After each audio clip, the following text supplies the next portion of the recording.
People saw here an unexpected difference, at least for me, to see Flavio Bolsonaro this close to Lula right now. I really didn't expect that, Andre, to be honest.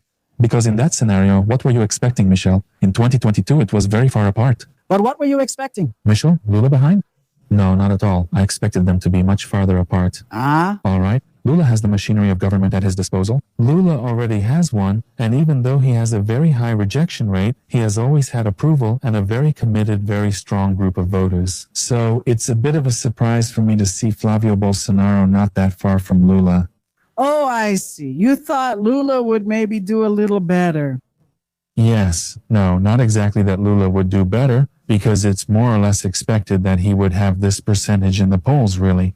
But Flavio Bolsonaro, the candidate who, until December of last year, if I'm not mistaken, wasn't even running for anything, being so much closer to Lula is a bit surprising to me, especially because in 2022, his father, who was president at the time, Jair Messias Bolsonaro, in polls at this time of year, Lula was much further ahead, really much further ahead.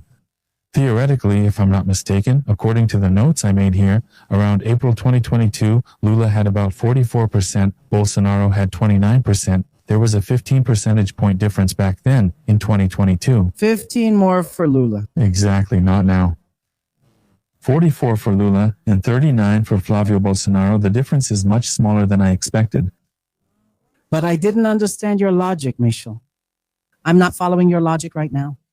Because Bolsonaro also had the machinery of government on his side. So, in theory, Bolsonaro was supposed to be way ahead, but Bolsonaro was way behind. Isn't that right? Yes, Bolsonaro was behind at that time, in an environment, in a scenario very different from what it is today. At that time, we were maybe just starting to come out of the lockdowns and the economic recession caused by the pandemic. It was a much more difficult situation. Bolsonaro at that time as well. And the coup rhetoric, right, Michel? At that time, there wasn't. It was in 2023 in this case, right? What you on the left call coup rhetoric. No, the coup rhetoric began in 2022. But the acts, other money, the camps. Right? But it was after the election? No, the full electoral poll, the surveys were before the elections. Yes. You mean electoral polls, right? The camps, no. The camps, they came as a response kind of out of indignation and overreaction. The camps came after when in the first round. Exactly. Before there were threats involving Article 142 and military intervention. I won't leave office. I'll only leave office dead or arrested, right? Words of Bolsonaro, a really different situation. It was actual coup rhetoric, right? And maybe that's why there was this difference, right?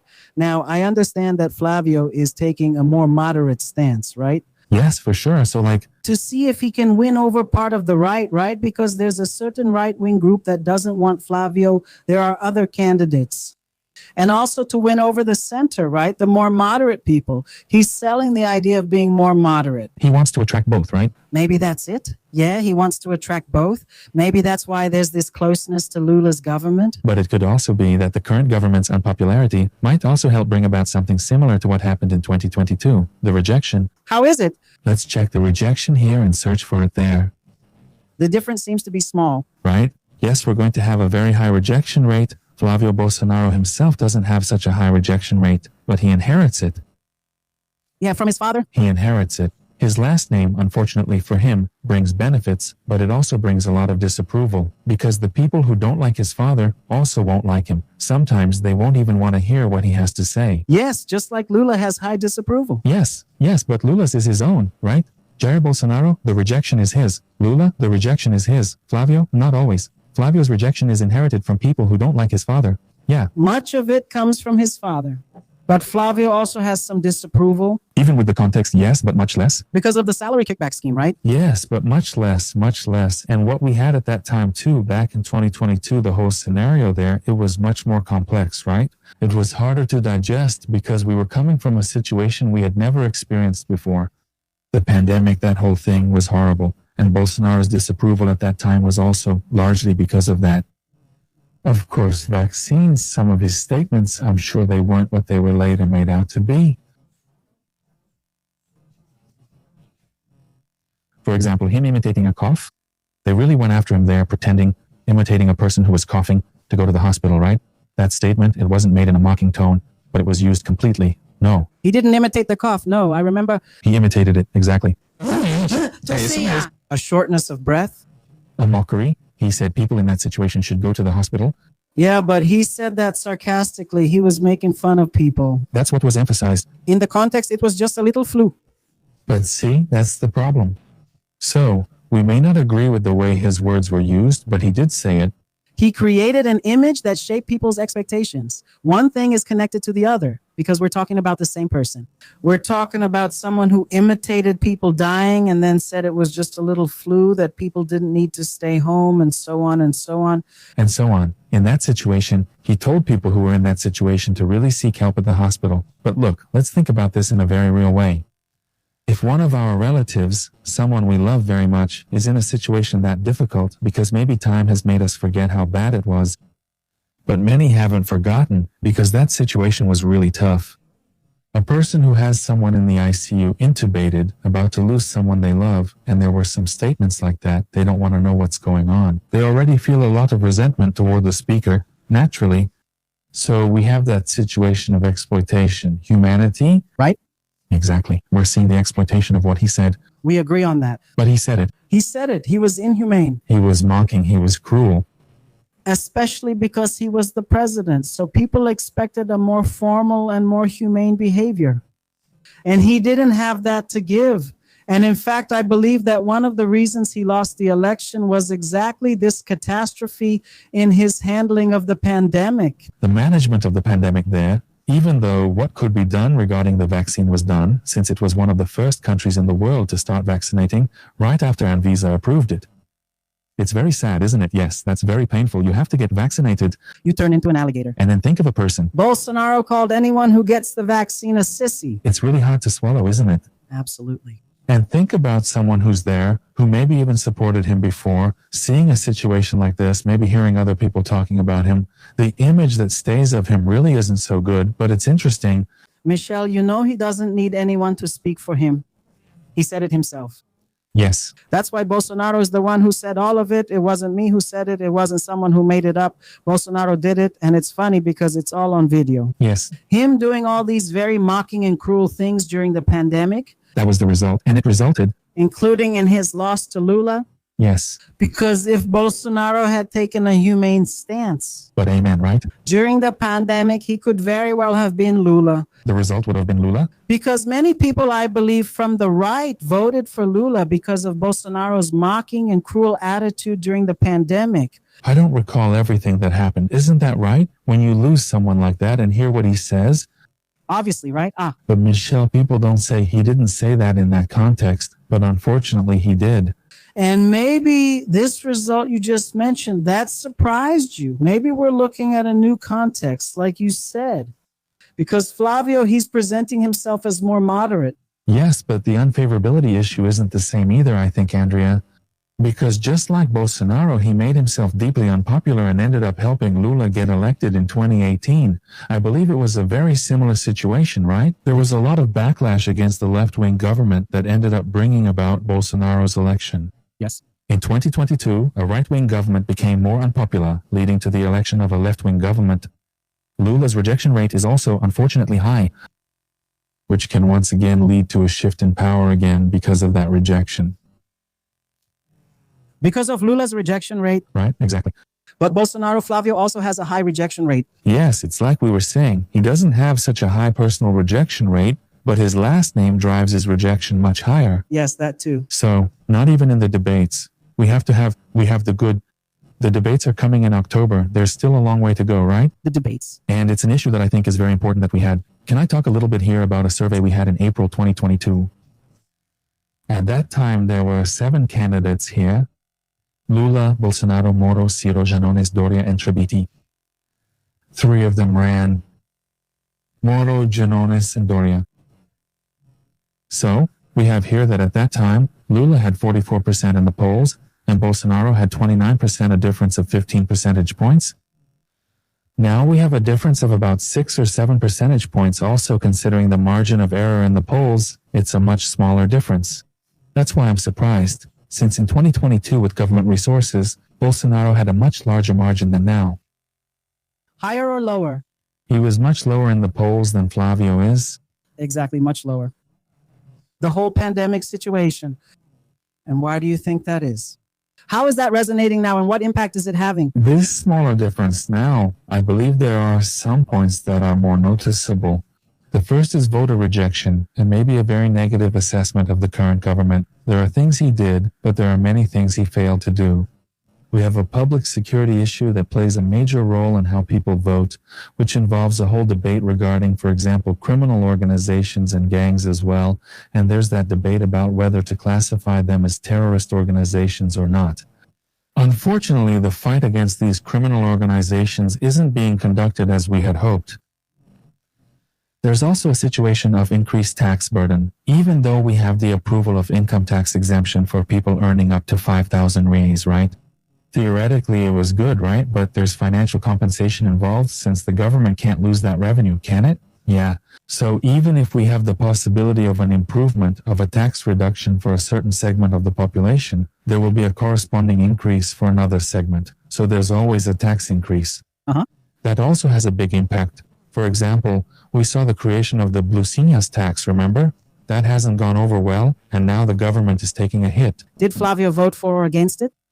No, I don't remember how Flavio voted no. Eduardo Bolsonaro as well. Yeah, but the president sanctioned it, right? No. Obviously, after it was approved by Flavio, by Eduardo Bolsonaro, and Luciano Hang was even there on the day of the vote to ask for it to be approved. Of course, it was approved even back then. Luciano, a Bolsonaro supporter. It was 2024, if I'm not mistaken, right? It was all about protecting the national industry, which didn't. It's Bruno, but then when it comes This is actually a right-wing measure, not even a left-wing one, right? To protect the market. Right, but the government signed off on it. Obviously, but the ones who approved it and did all the work were mainly the Bolsonaro supporters, led by Luciano Hang, who was there on the day of the vote. But he could have voted and didn't veto it. That didn't happen with dosimetry, right? And now he's saying that it wasn't his request, that it was a request from Congress, that it came to him and he approved it. He's taking the weight of the decision off his shoulders, right?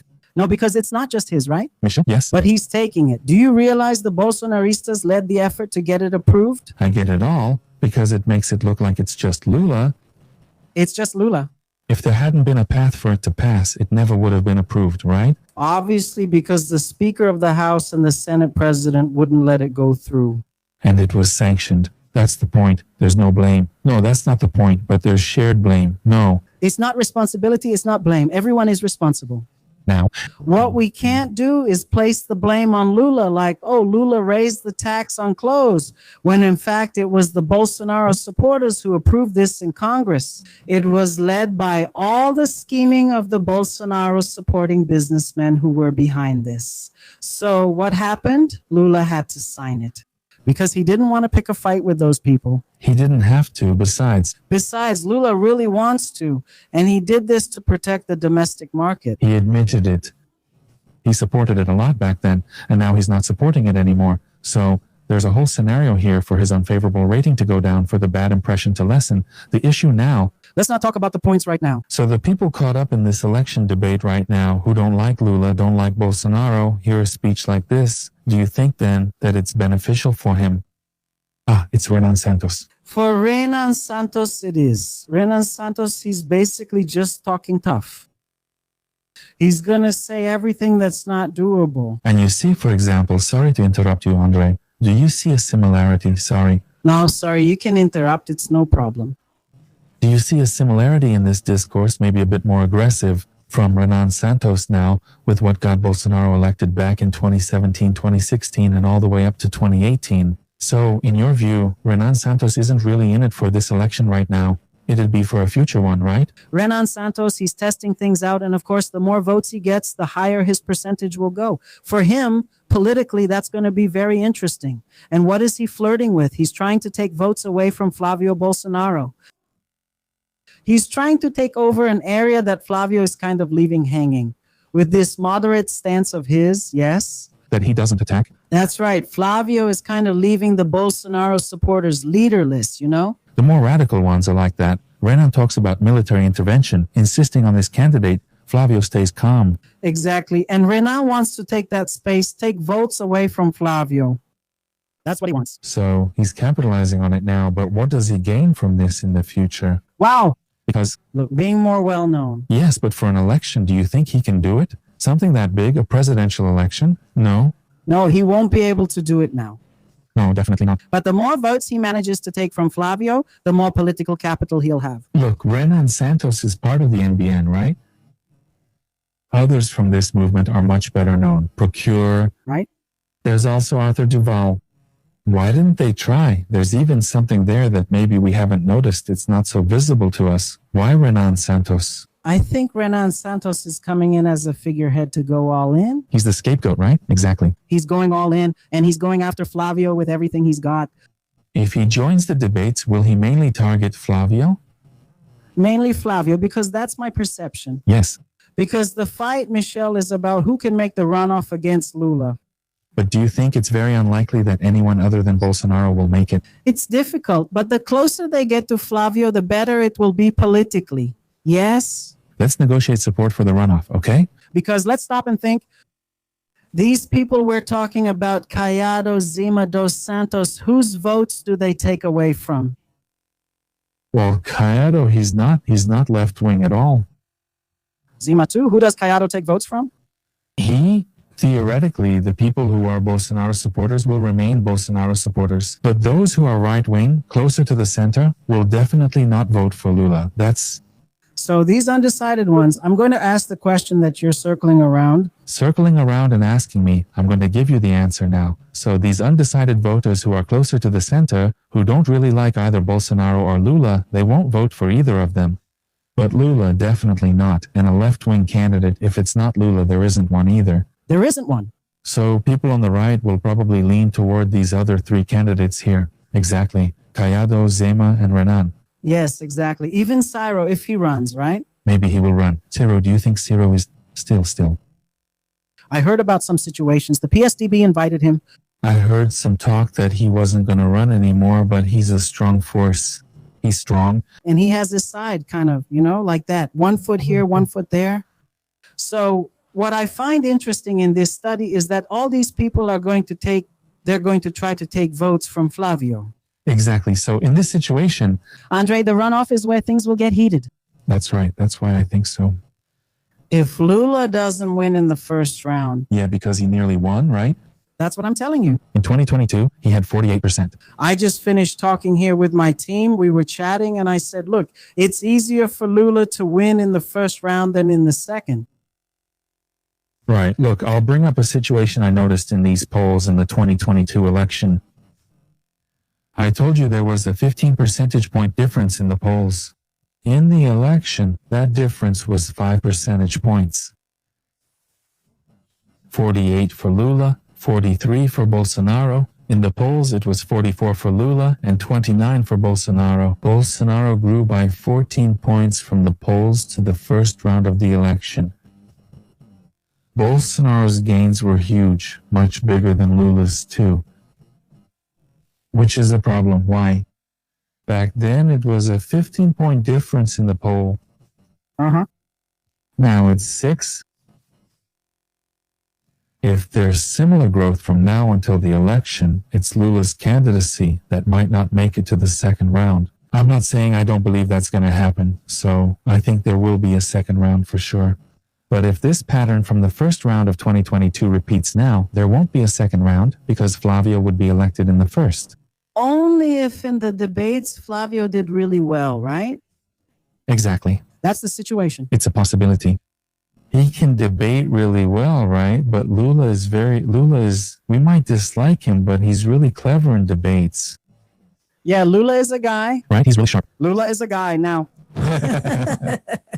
Now, Flavio, in 2016, he fainted during the debate there. Jandira Fagali, who's a doctor, right? Yes. She helped him. So I think that in debates, Flavio tends to falter. That's why I'm telling you this. I believe more in Lula.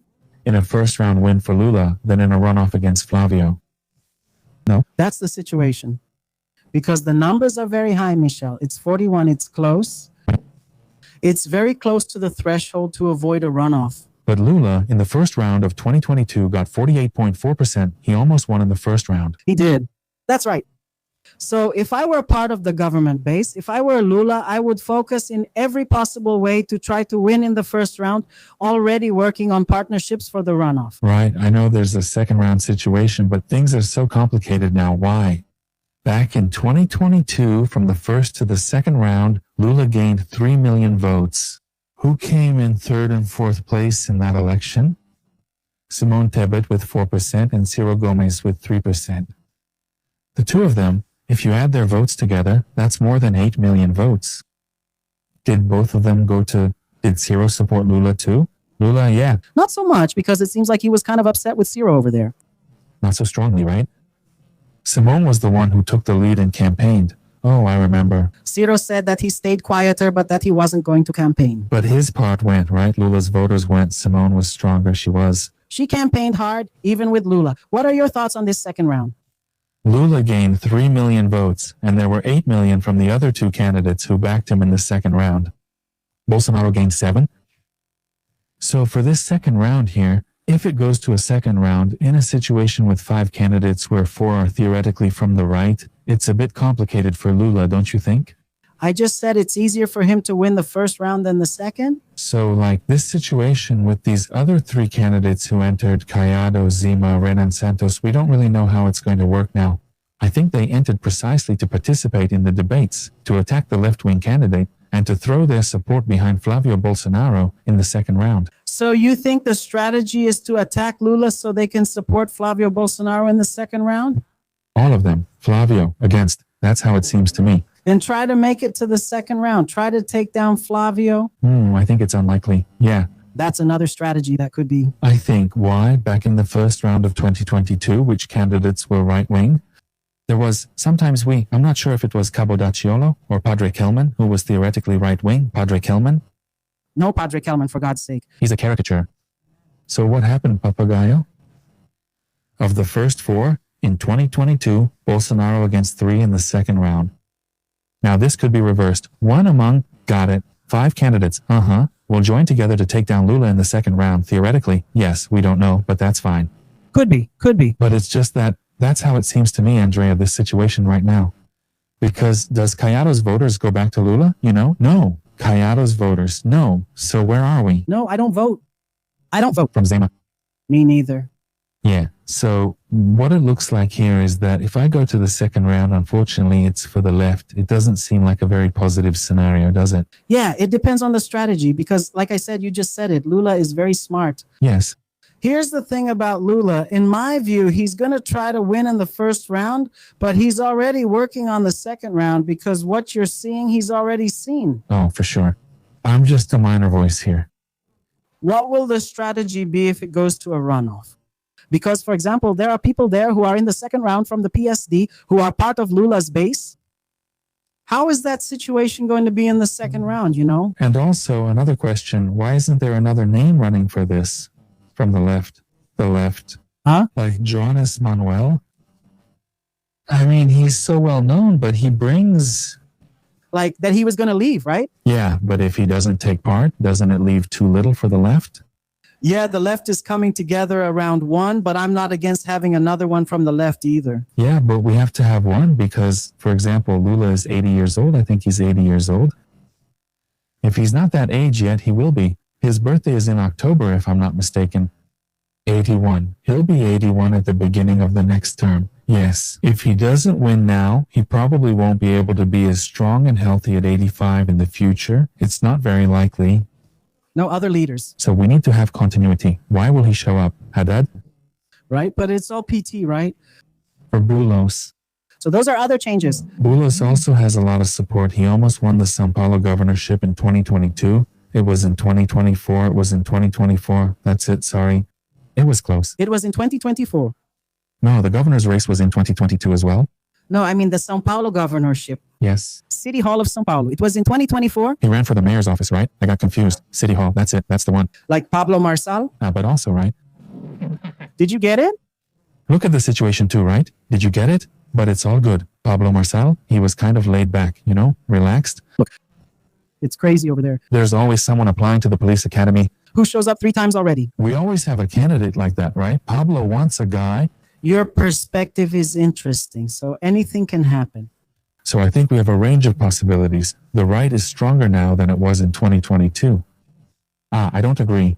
I don't agree with that. No? I think the right is stronger, isn't it? In the polls, like they're split. They're split. They're split. They want power. Let's see, there it is. Because this is theater. They will bring it down. Do you think it's theater? I think so. Or they bring it down and put it together later? Or else I think this is just an act. That's possible too. That's right, because the one who's still undecided about not wanting Flavio then sees a guy focusing on public safety and says, that's exactly what I want. Then he sees Zeno. But they're going to split their votes. It's not the Lula vote. Only in the first round. Because those who vote for these people don't vote for Lula and vice versa. It's just that I'm really not very experienced with this kind of analysis, right? No. No, you're not. My view here is Bolsonaro and Lula in the second round. Yes. With the support of all the others, all these others, are getting the first round votes from those people who are theoretically undecided, so they won't go to the second round to split the vote and decide it there. Yeah, let's wait and see, Michelle. It's a tough fight. I want to see the fight. But as long as there's respect for democracy, I sincerely hope we don't have that again. Oh, there was fraud. Oh, no, for God's sake, when they lose, there's fraud. When they win, there's no fraud, right, Michelle? It looks bad. Whoever wins And is happy, that's all. Lula already said he'll hand over the presidential sash if he loses. There wasn't this fight, right, huh? In 2018, there wasn't a fight about fraud. No, the left didn't do it, right? Who won in 2018 and 2018? Okay, it was Bolsonaro who won. He made it. But in 2018, there was. Huh? In 2018, there was. Bolsonaro didn't accept it because he lost? Exactly. Hopefully it won't happen this time. Exactly. Let's keep it democratic. Whoever wins takes it. And that's fine, right? And we move on with life. My dear, see you next time. Thank you so much. Okay, God bless. Guys, smash that like button, like, comment, and share. What do you think? Do you think the left is playing it right? Do you think the right is positioning Lula for the runoff? They're uniting to try to defeat Lula in the second round? What do you think? Leave a comment. It's important. Share the live stream. Let's go all in. Much love. See you next time, Michelle. See you next time, everyone. Bye.